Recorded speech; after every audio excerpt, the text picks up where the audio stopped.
Hi guys, it's Kheyali and welcome back to my channel Knowledge and Beauty. Today I will share with you one another coffee painting art. Coffee painting art is very much simple because for this you don't need any color also.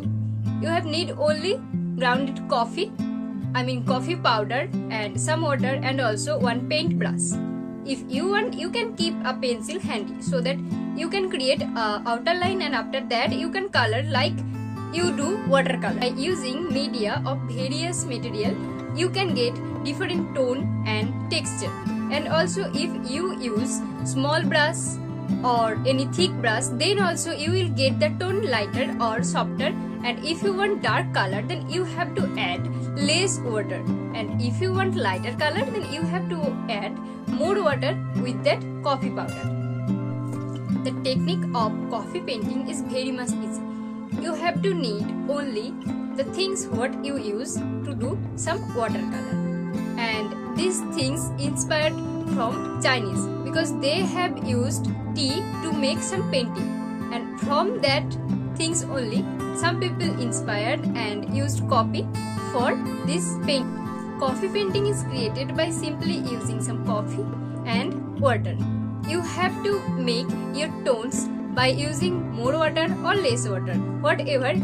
So friends, coffee is not only used for drinks, you can use that for your painting too, old or young. Anyone can use this. And also when you don't have any color in your home, that time you can use coffee for your color and you will get a good result. I can promise you. So guys, without any further ado, let's get started.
So guys, that was for today's video. If you like this video, please do a like, and also please subscribe my channel if till now you didn't subscribe. So you can share this video with your friends and family who loves the art and paintings. And also guys, let me know in the comment section how it was. And also if you want any another video, then you can let me know in the comment section. I will do that for you. Thank you guys for tuning this video. Bye bye, take care.